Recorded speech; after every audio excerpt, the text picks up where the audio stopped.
Talofa lava, this is Pacific Waves from RNZ Pacific. I'm Susana Suisuiki. E haere ake nei. It shouldn't be based on ethnicity, it should be based on need. Immigration and health are thorny issues for Pasifika in our New Zealand election debate. Also, pride in our performance, that's what we've always wanted to put out on the field. Tonga's hopes for the Rugby World Cup quarterfinals are dashed. And later, scientists have warned of imminent and more frequent and many more extreme weather events. Pacific leaders continue to call for climate action in New York. Pacific candidates from Labour, National Act and the Greens locked horns over immigration, health, education and crime. Spokespeople from the four parties debated the issues during an RNZ Pacific and Pacific Media Network election debate. Our election 2023 Pacific Issues reporter Lydia Lewis has more. Tension. Pacific people. I think we need to be a bit more honest around that as well. I have been honest, well, there's all these Tears. The one that upsets me the most is 14.2% of our Year 8 students, this was tested in 2022, reach the minimum curriculum for maths. And the general number was actually 41.5. And big promises, one from a party that had the power to make changes just a few weeks ago. You have to think about everything that has been expected of Immigration New Zealand in the last couple of years and the immense pressure that they have been under. The Dawn Raid's apology was 2 years ago, and now Labour's Pacific spokesperson Carmel Sepuloni says it can implement an amnesty in 100 days if re-elected. The Greens' Tiano Tuiono is baffled as to why they didn't roll it out when they had the chance. An amnesty for overstays is more than timely, it's late. Both ACT and National do not support an amnesty. When it came to health, the eye rolls started. ACT's Karen Chaw was adamant on one thing. It shouldn't be based on ethnicity, it should be based on need. The Greens don't agree with that one. If you've got bi-Pacific, for Pacific health providers, that's good for our people because some of our people, they won't go down there if that person doesn't speak their language. And National's Whanoti Agnes Loheni dug herself into a bit of a hole. We don't disagree on outreach. That's different. In fact, we support a lot of outreach going into the community. Is that not race-based policies? It's not race-based policies if you want to do outreach. Ms Sepuloni was not having a bar of it. This is probably the thing I've been most disappointed about the whole way through this campaign is the attack on simple equity measures like this. This is not about giving Māori and Pacific any advantage because we are disadvantaged given our health outcomes and our lack of access to the health system. And then there's crime, where there was plenty of disagreement when National's boot camps policy was discussed. We do have policies around military academies where they are going to have wraparound support. No, they do work. There'll be wraparound support, there'll be coaches in the community. You cannot put them back into the same environment where they haven't learnt anything. You're not giving that 10-year-old, 12-year-old a chance to change their life around before they get those to types of boot camps. No, that's incorrect. Yes. But anyway. While the parties disagreed on most things, something they couldn't argue with was the stats. One of the drivers of poor health is housing conditions. 40% of our Pacific people live in overcrowded homes. 1 in 10 Pacific children live in damp and mouldy homes, where they are 80 times more likely to develop acute rheumatic fever, which can lead to heart disease and death. ACT wants to make building homes easier. And you talk to some community organisations and they may have the funding, they may be able to actually build those homes, but actually getting the consent process and going through all that rigmarole can actually take longer than building the homes.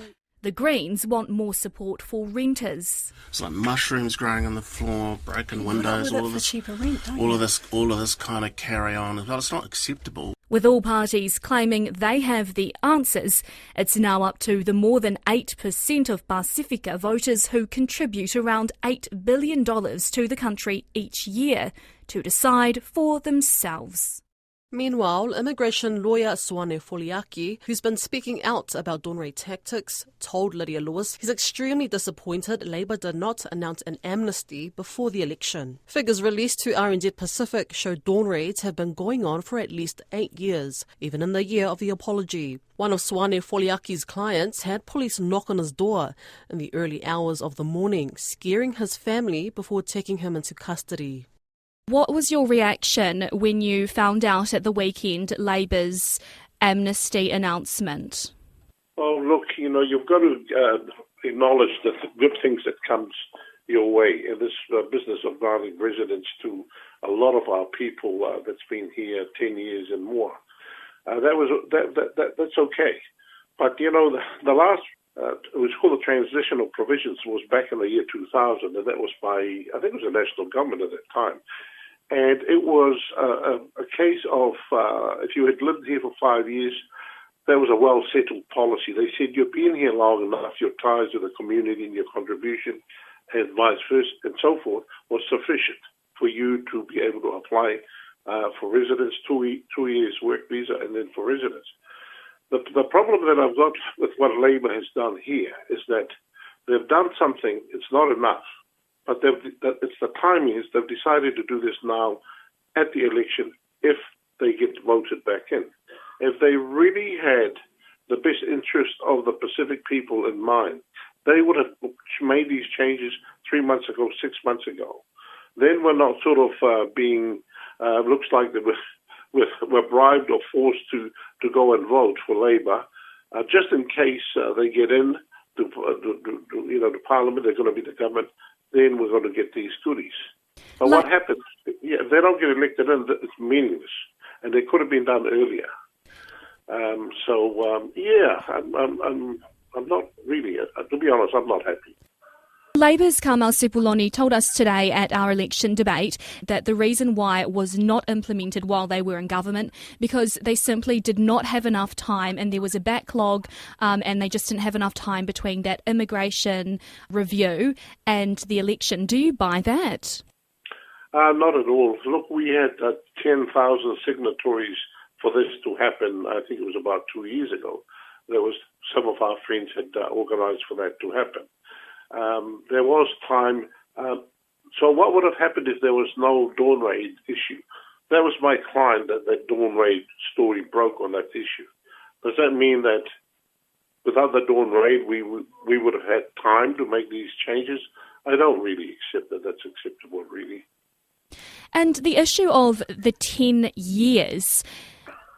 What do you think about the 10 years? Previously, in the 2000 amnesty, it was 5 years. That's right. The 10-year policy is far, far too long. What about those people who have been in overstay for 9 years, 8 years, 7 years? They've had children born here, they've been working, they're paying taxes. They're just unlawfully in the country. You don't need to be here 10 years to be well settled and be part of the fabric of the society in New Zealand and do good and be a contributing migrant. The 5 years I thought that was very reasonable that was given out, in the year 2000. That's 23 years. Nothing has been given by either government. Do you have any indication as to why it is 10 years? No, I haven't got any indication. I don't know why. I don't agree with it. I think it's not. It's a very. I think it's quite a bad mistake. They should have. I don't even know what sort of reasoning or the rationale behind that, but it's excessive, that time frame to consider somebody to be granted residence because it has to be 10 years to be here that long. I suppose it could have some relevance to the 2006 law change that prevented no longer that children of overstayers would become New Zealand citizens. Because now those children are around about the 18 year of age. So all those children are overstayers born in New Zealand. They're not Tongan or Samoan, they're Kiwis. And now they're 18 years old. They have to move to that next chapter of their life. They finish high school, which they were allowed to attend through the Ministry of Education, policy there. But now they're either going to be in the work, looking for work, or they're going to study and try and do tertiary education. without this change that the Labour has said 10 years, they wouldn't be able to do that, but they can under the 10-year. And I'm not sure whether that number was locked into the children that were born here that weren't included to become, that won't become residents. But, if you've been here for 9 years and you're born in New Zealand, you're still an overseas.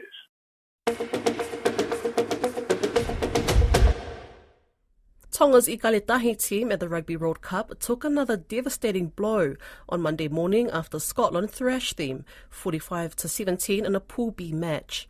Scotland scored 7 tries to 2 and finished the game with a bonus point, keeping their hopes of a quarterfinal spot alive. Eliesa Tora is in Nice. The loss means Tonga is out of contention and will now have to play for pride against defending champions South Africa and Romania in their remaining pool matches. Tote Kefu says he was disappointed with the missed opportunities, but believes his side made some good defensive displays. Pride in our performance, that's what we've always wanted to put out on the field, and we wanted to put a performance that not only us but family and the country was proud of, and I think the boys did that in largely. Again, probably we let in a lot of easy tries, but there were some really good defensive efforts where the boys were absolutely on song. Kefu says they will face a new challenge in South Africa, but they will keep improving. I think we're tracking the right way. We'll take each game as it comes. We always have said that. South Africa is a massive challenge. You don't get to play the Springboks often, so the boys will be up for that, there's no doubt about it. But we'll just keep punching away and keep doing our best. Captain Ben Tamefuna said they will need to up their game against South Africa next week. Bit of mixed emotion sort of feeling. The boys played with their hearts out there. I know the score doesn't reflect how much effort we put into this week.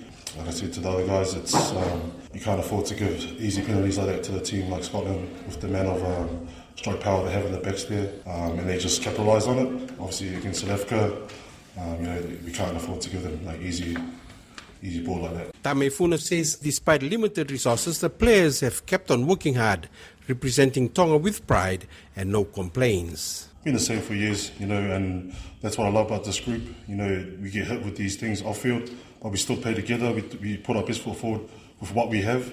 The boys never tend to complain or do any of that. You just head down and just keep moving forward because we can't try and let those things affect us off the field. Meanwhile, Manu Samoa lost on Friday night in St. Etienne, going down 19-10. Head coach Vauvasamanaia Silala Mapusua says they did not nail some of their chances in the game. He says they created a few opportunities, which was pleasing to see, and if they had finished off a couple of those, it would have been a different game. Vauvasamanaia said at this level, you've got to nail your chances when you get them. Tonga now prepares to face South Africa, while Manu Samoa tackles England this coming weekend. Leaders from around the world are expected to deliver their final speeches at the 78th session of the UN General Assembly in New York tomorrow. As expected, the climate crisis remains the biggest concern of Pacific Island leaders. However, other concerns have also been raised. Finau Fonua has more. In all of their speeches, Pacific leaders called on the world to address the climate crisis. It's become an old and all too familiar plea, delivered at every annual UN General Assembly session over the last 2 decades. In her address yesterday, Samoa's Prime Minister Fiame Naomi Mata'afa reminded delegates about the multiple and unprecedented natural disaster events that have occurred over the last year. Disasters such as the recent wildfires that ravaged Maui in Hawaii, or the heat waves in Europe and floodings in India. Fiame says the scientists are only predicting it'll get much worse. We will continually face these ever-worsening disasters if we continue to deny addressing their root causes. Scientists have warned of imminent and more frequent and many more extreme weather events, resulting in more lives lost and costlier, less resilient infrastructure. There's a sense of frustration among many on the failure and lackluster of UN member states to meet fossil fuel reduction pledges and other development goals.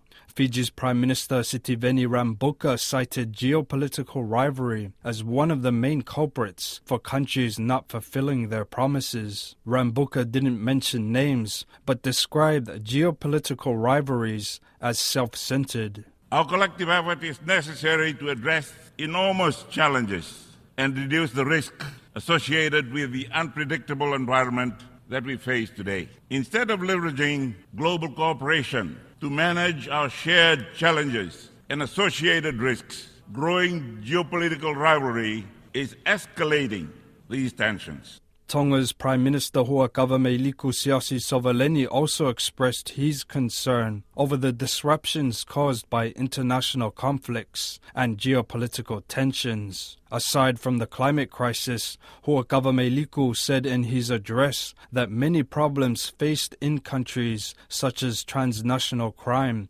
required a multilateral approach. There's been a substantial surge in trafficking and utilization of unlawful narcotics and cross-border criminal activities, disinformation and cybercrime.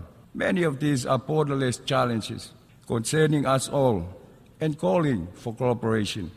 The increasing geopolitical mistrust and conflicts are worrisome, particularly given the pressing need for multilateral action. Other concerns expressed by Pacific countries included Japan's controversial decision to release nuclear wastewater into the Pacific Ocean. Although most Pacific governments have agreed with an International Nuclear Agency assessment that found the release to be safe, it's an issue that continues to upset a number of Pacific leaders. One of them, Kiribati President Taneti Mamao, said past agreements and conventions needed to be upheld. We must recall our commitments under our UN Charter to build a safe, peaceful and secure home for our peoples, individually as sovereign nations and collectively as members of the United Nations. In Kiribati, we strongly believe that this is deeply threatened and undermined by the continued existence of nuclear weapons, the discharge of nuclear treated water, and the leakage of radioactive materials into the blue Pacific Ocean. In the lead-up to the 78th session, UN General Secretary Antonio Guterres said the international financial system had to evolve in order to ensure the economic recovery of developing countries didn't buckle under the weight of debt and overborrowing. This call was backed up by Papua New Guinea's Deputy Prime Minister John Russell. He said flaws in international financing compromised the economic recovery of developing nations. It is not enough to demand countries to fix their domestic systems to support their development financing. It is also crucial that we must effectively and urgently address the existing shortcomings of the international financial system that continue to be a bane to the financing for development needs of developing countries like my own. UNGA 78 concludes on September 26.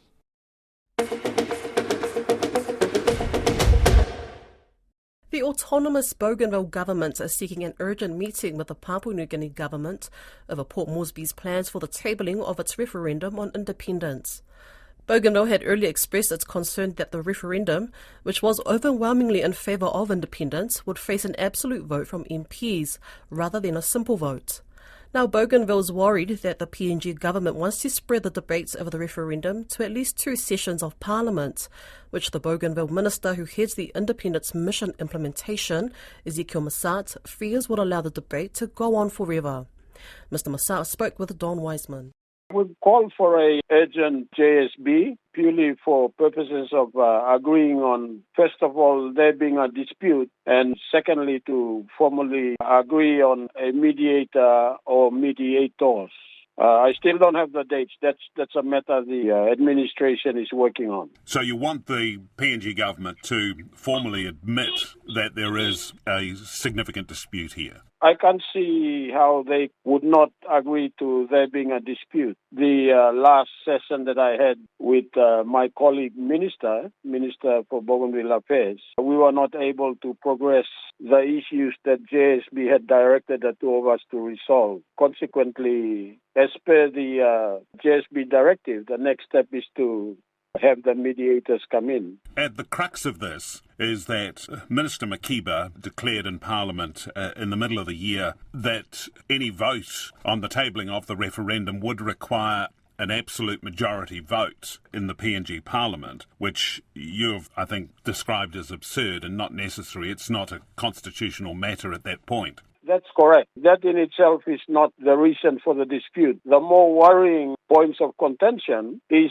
the insistence by the national government that there be not less than 2 sittings for the debates on the National Parliament floor. Now, having agreed in Wabeg and having agreed at the Era Koni Covenant that this would be the year for ratification, if we were to agree to not less than 2 sittings, then we might as well have 3 sittings, we might have 4, we might have 10, and that goes beyond the agreed 2023 being the year for the ratification. The PNG Parliament is going to sit twice more this year, isn't it? It will have 2 more sessions, at least. Yes, at least. I've made it clear to the national government that if we were to have 1 sitting this year, given that the December sitting would be the budget session, I was insisting on the 2 sittings because we had already agreed in Wabeg and Era Koni that 2023 would be the year for ratification. If I were to agree to more than 2, that would mean the matter could be on the floor of the National